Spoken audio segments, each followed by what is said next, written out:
TV 45 news కి స్వాగతం.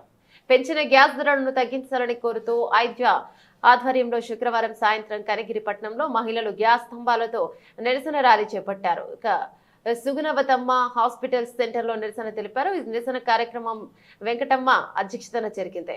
5వ కనగిరి పట్టణ కార్యదర్శి ప్రసన్న మాట్లాడుతూ గ్యాస్ ధరలతో పాటు నిత్యావసర ధరలు పెరగడం వల్ల సామాన్యుడి జీవనం ఇబ్బందికరంగా మారిందన్నారు. ఉచిత గ్యాస్ అని చెప్పి గ్యాస్ భారాలు మోపడం సరికాదని అన్నారు.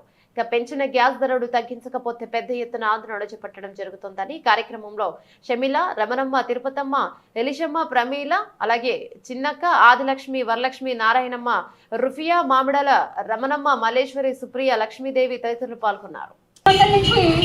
ఈరోజు 1000 రూపాయల వరకు అలాగే పెరుగుతూనే ఉంది, కానీ ఏ రోజు కూడా మీకు తగ్గిస్తున్నామని చెప్పేసి మాట అయితే ఇంతవరకు రాలేదు.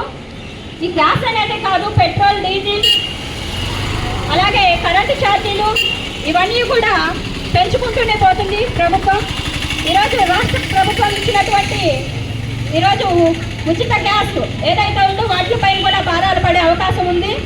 ఈరోజు మధ్యతరగతి అలాగే పేదరికం ఈరోజు గృహిణీలలో ప్రతిరోజు వాడుకునే గ్యాస్ పెంచుకుంటా పోతే ఖర్చు ఎక్కువ, ఆదాయం తక్కువగా ఉన్నందువలన ఆ గ్యాస్ కొని కుటుంబంలో పోషించుకోలేక, అలాగే గ్యాస్ అనేది కాదు కాబట్టి ఈరోజు ఒక 700-600 తీసుకెళ్తున్న మహిళ ఇంట్లో గ్యాస్ కొంటుందా నెలవారీగా, అలాగే నిత్యావసర సరుకులు కొంటుందా, ఈరోజు అన్నీ చూస్తూనే ఉంటాం. కరెంటు ఛార్జీలు పెరిగిపోతున్నాయి, అలాగే డీజిల్, పెట్రోల్ ధరలు పెంచుకుంటూ పోతున్నారు. మరి అవన్నీ కాకుండా ఈరోజు కూలి తక్కువగా ఉంది, బాడుగులు ఎక్కువగా ఉన్నాయి, అలాగే ఇంటి పన్నులు చూస్తూనే ఉన్నాం, బస్ ఛార్జీలు చూస్తూనే ఉన్నాం. ఇవన్నీ కూడా పెంచుకుంటూ పోతూనే ఉంది.